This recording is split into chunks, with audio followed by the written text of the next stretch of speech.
Magic Shop by H.G. Wells. I had seen the magic shop from afar several times. I had passed it once or twice a shop window of alluring little objects, magic balls, magic hands, wonderful cones, ventriloquist dolls, and material to basket trick packs of cards that looked all right and all that sort of thing, but never had I thought of going in until one day, almost without warning, Jip hauled me by my finger right up to the window, and so conducted himself that there was nothing for it but to take him, and I had not thought the place was there to tell the truth. Modest-sized frontage in Regent Street between the picture shop and the place where the chicks run about just out of patent incubators. But there was sure enough I had fancied it was down near the circus or around the corner in Oxford Street or even in Holborn, always over. The way and a little inaccessible it had been with something of mirage in its position. But here it was now quite indisputably, and the fat end of Gibb's pointing finger made a noise upon the glass. If I was rich, said Gibb, dabbing a finger at the disappearing egg-eye by myself. That and that which was a crying baby, very human. And that which was a mystery, and called so a neat card asserted by one, and astonish your friends. Anything, said Gibb, will disappear under one of those cones. I have read about it in the book, and their data is a vanishing. Halfpenny, only they put it this way up, so as we can see how it's done. Jip, dear boy, inherits his mother's breeding. And he did not propose into the shop or worry in any way, only, quite unconsciously, he loved my fingerboard, and he made his interest clear that he said and pointed to the magic bottle. If you had that, I said it, which promising inquiry. He looked up with a sudden radiance. I could show it to Jessie. He said, thoughtful as ever of others, it's less than 100 days to your birthday, Gibbles. I said, and laid my hand on the door handle. Gibb made no answer, but his grip tightened on my finger. And so we came into the shop. It was no common shop. This was a magic shop, and all the prancing precedence Chip would have taken in the matter of mere toys was wanting he left the burden of the conversation. To me, it was a little narrow shop, not very well lit, and the doorbell pinged again with a plaintive note as we closed it behind us for a moment, or so we were alone and could glance about us. There was a tiger and paper me on the glass case that covered the low counter A. Grave, kindly tiger that waggled his head in a methodical manner. There were several crystal spheres of China hand holding magic cards, a stock of magic fish bowls in various sizes, and a modest magic hat that shamelessly displayed its springs on the floor were magic mirrors, one to draw you out long, and thin, one to swallow your head and banish your legs, and one to make you short and fat like a draft. And while we were laughing at these, a shopman, as I suppose came in at any rate there, he was behind the counter, a curious, sallow, dark man, with one ear larger than the other and a chin like the toe cap of a boot. What can we have the pleasure? He said, spreading his long magic fingers on a glass case. And so, with a start we were aware of him. I said, to buy my little boy a few simple tricks legerdemain. He asked, mechanical domestic. Anything amusing, said I. Said the shopman, and scratched his head for a moment, as if thinking, then quite distinctly he drew from his head a glass ball, something in this way, he said, and held out. The action was unexpected. I had seen the trick done at entertainments endless times before as part of the common stock of conjurers, but I had not expected it here. That's good, I said with a laugh, isn't it? Said the shopman. Gibb stretched out his disengaged hand to take this object, and found merely a blank palm. It's in your pocket, said the shopman, and there it was. How much will that be? I asked. We make no charge of glass balls, said the shopman politely. We get them. He picked one out of his elbow as he spoke free. He produced another from the back of his neck and laid it beside his predecessor on the counter. Jip regarded his glass ball sagely, then directed a look of inquiry at the two on the counter, and finally brought his round-eyed scrutiny to the shopman, who smiled. You may have those too, said shopman, and if you don't mind one for my mouth, so. Jip counseled led me mutely for a moment, and in a profound silence put away the 4 balls, resumed my reassuring finger, and nerve himself for the next event. We get all our smaller tricks. In that way, the shopman remarked. I laughed in the manner of one who subscribes to a jest instead of going to a wholesale shop. I said, of course it's cheaper. In a way, the shopman said, though we pay in. The end, but not so heavily as people suppose, our larger tricks and our daily provisions and all the other things we want to get out of that hat. And sir, if you'll excuse my saying it, there isn't a wholesale shop, not for genuine magic, good sir, I don't know if. You notice our inscription, the Genuine Magic Shop. He drew a business card from his cheek and handed it to me. Genuine, he said with his finger on the word, and added, there is absolutely no deception, sir. He seemed to be carrying out the joke pretty thoroughly. I thought he turned to Jip with a smile of remarkable affability.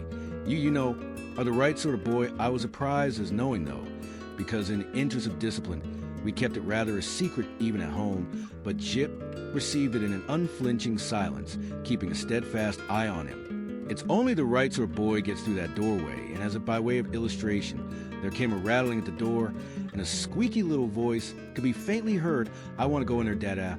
I want to go in there." And then the accents of downtrodden parent urging consolations, and "Propitiations is locked, Edward," he said, "but it isn't said I, it is there said the shopman always for that sort of child." And as he spoke, we had a glimpse of the other youngster, a little white face hallowed from sweet eating and oversapped food and distorted by evil passions, a ruthless little egotist. "Pouring at the enchanted pain is no good, sir," said the shopman, as I moved with my natural helpfulness doorward, and presently the spoiled child was carried off howling. "How do you manage that?" I said, breathing a little more freely. "Magic," said the shopman, with a careless wave of the hand, and behold, sparks of colored fire flew out his fingers and vanished into the shadows of the shop. "You were saying," he said, addressing himself to Jip, "before you came in that you like one of our by one and astonish your friends' boxes." Jip, after a gallant effort, said, "Yes, it's in your pocket." And leaning over the counter, he really had an extraordinary long body. This amazing person produced the article in the customary conjurer's manner paper. He said, and took a sheet out of the empty hat with a spring string, and behold, his mouth was a string box, from which he drew an unending thread, which when he had tied his parcel, he bit off, and it seemed to be swallowed the ball of string. And then he lit a candle at the nose of one of the ventriloquist dummies, stuck one of his fingers, which had become sealing wax, red into the flame, and so sealed the parcel. Then there was a disappearing egg, he remarked, and produced one from within my coat breast and packed it, and also the crying baby, very human. I handed each parcel to Jip as it was ready, and he clasped him to his chest. He said very little, but his eyes were eloquent. The clutch of his arms was eloquent. He was a playground of unspeakable emotions. These, you know, were real magics. Then at the start I discovered something moving about in my hat, something soft and jumpy. I whipped it off, and a ruffled pigeon, no doubt a Confederate, dropped out and ran on the counter and went my fancy into a cardboard box behind the paper. "And made Tiger Tut," said the shopman, dexterously relieving me of my headdress, careless bird.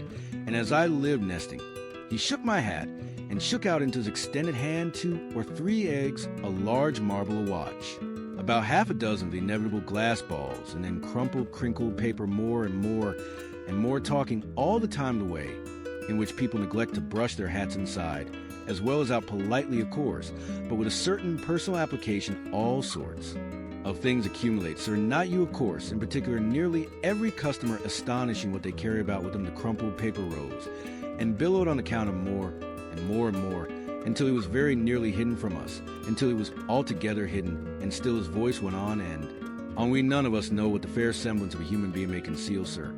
Are we all then no better than brush exteriors, whiten lectures? His voice stopped exactly like when you hit a neighbor's grophone with a well, aim brick, the same instant silence, and the rustle of the paper stopped, and everything was still.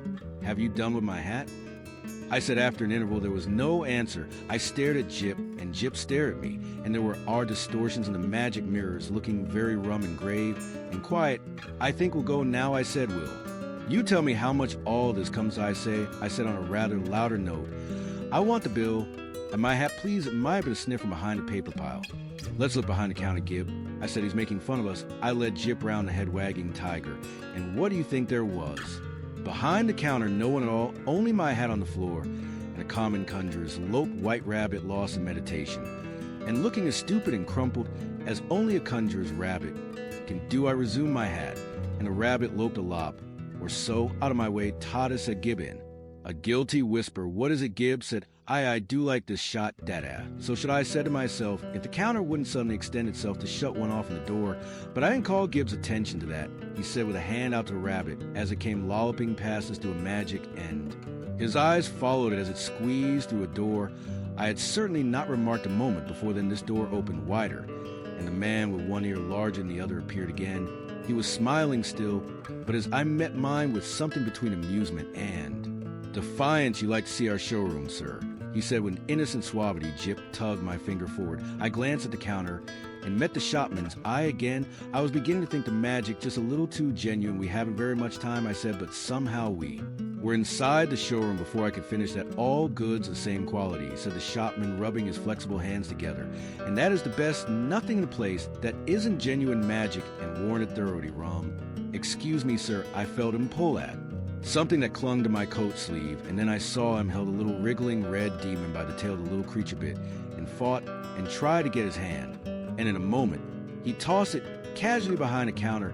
No doubt the thing was only an image of twisted India rubber, but for the moment, his gesture was exactly that of a man who handles some petty biting bitter vermin. I glanced at Jip, but Jip was looking at a magic rocking horse. I was glad he hadn't seen the thing I said in an undertone and indicating Jip.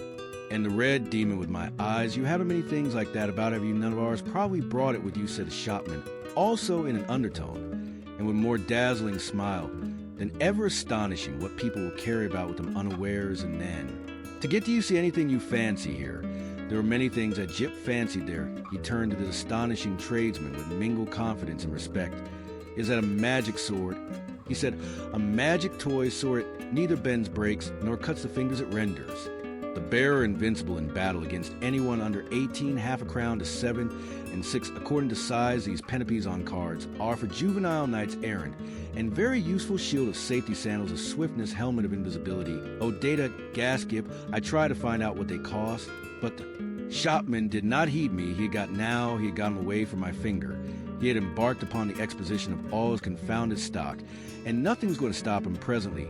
I saw with a qualm of distrust, and something very like jealousy, that Jip had hold of this person's finger as usually. He has hold of mine, no doubt. The fellow was interesting, I thought, and had an interestingly faked, a lot of stuff, really good fake stuff. Still, I wandered after them, saying very little, but keeping an eye on this prestigious fellow. After all, Jip was enjoying it, and no doubt when the time came to go, we should be able to go quite easily. It was a long, rambling place, that showroom, a gallery broken up by stands and stalls and pillars with archways leading off to other department, in which the queerest-looking assistants loafed and stared at one and with. Perplexing mirrors and curtains, so perplexing indeed were these that I was presently unable to make out the door by which we had come. The shopman showed Jip magic trains that ran without steam or clockwork, just as you set the signals, and then some very, very valuable boxes of soldiers that all came alive directly you took off the lid, and said I myself have a very quick ear. It was a tongue-twisting sound, but Gideon's mother's ear got it in no time. Rather, said the shopman, putting the men back into the box unceremoniously and handing it to hear now, said the shopman, and in a moment it made them all alive again. You'll take that box? Asked the shopman. We'll take that box, said I, unless you charge its full value, in which case it would need a trust magnate dear heart no. And the shopman swept the little men back again, shut the lid, waved the box in the air, and there was in brown paper tied up, and with Gibbs' full name and address on the paper. The shopman laughed at my amazement. This is a genuine magic. He said the real thing is a little too genuine for my taste, I said again after that. He fell to showing Gibb tricks, odd tricks, and still odd the way they were done. He explained them, he turned them inside out, and there was the dear little chap nodding his busy bit of head in the sage's manner. I did not attend as well as I might hey. Presto, said the magic shopman, and then would come the clear, small hey presto of the boy, but I was distracted by other things. It was being borne upon me just how tremendously rum this place was. It was, so to speak, inundated by a sense of rumness. There was something a little rum about the fixtures, even about the ceiling, about the floor, about the casually distributed chairs. I had a queer feeling that whenever I wasn't looking at them straight, they went askew and moved about and played a no-less puss in the corner behind my back, and the corners had a serpentine design with masks altogether too expressive for proper plaster. Then, abruptly, my attention was caught by one of the odd-looking assistants. He was some way off and evidently unaware of my presence. I saw a sort of 3/4 length of him over a pile of toys and through an arch, and he was leaning against a pillar in an idle sort of way, doing the most horrid thing with his features. The particular horrid thing he did was with his nose. He did it just as though he was idle and wanted to amuse himself. First of all, it was a short blobby nose, and then suddenly he shot it out like a telescope, and then out it flew and became thinner and thinner until it was like a long flexible whip, like a thing in a nightmare. It was he flourished it about and flung it forth as a fly fisher flings his line. My instant thought was that Jip mustn't see him. I turned about, and there was Jip quite preoccupied with the shopman and thinking no evil. They were whispering together, and looking at me. Jip was standing on a little stool, and the shopman was holding a sort of big drum in his hand hide. And seek Donna cried Jip you're he, and before I could do anything. To prevent it, the shopman had clapped the big drum over him. I saw what was up directly, take that off. I cried this instant, you'll frighten the boy, take it off the shopman. With the unequal ears did so, without a word, and held the big cylinder towards me to show its emptiness, and the little stool was. Vacant in that instant, my boy had utterly disappeared, perhaps that sinister something that comes like a hand out of the unseen, and grips your heart, about it takes your common self away, and leaves you tense and deliberate, neither slow nor hasty, neither angry nor afraid. So it was with me. I came up to this grinning shopman and kicked the stool aside, stopped his folly. I said, where's my boy, you see? He said, still displaying the drum's interior. There's no deception. I poured out my hand to grip him, and he eluded me by a dexterous movement. I snatched again, and he turned from me and pushed open the door to escape. Stop, I said, and he laughed, receding. I leapt after him into utter darkness. But Lord bless my art, I didn't see you coming, sir. I was in Regent Street, and I had collided with a decent-looking working man. And a yard away, perhaps, and looking a little perplexed with himself, was Gib. There was some sort of apology. And then Gib had turned and come to me with a bright little smile, as though for a moment he had missed me, and he was carrying 4 parcels in his arm. He secured immediate possession of my finger. For the second, I was rather at a loss. I stared round to see the door of the magic shop, and behold, it was not there. There was no door, no shop, nothing, only the common piazza between the shop, where they saw pictures, and the window with the chicks. I did the only thing possible in that mental tumult. I walked straight to the curbstone and held up my umbrella for a cab. Anson, said Jip in a note of culminating exaltation. I helped him recall my address with an effort, and got an also something unusual proclaimed itself in my tailcoat pocket, and I fell end.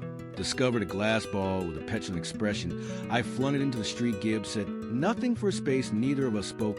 Tada, said Gib at last, that was a proper shop.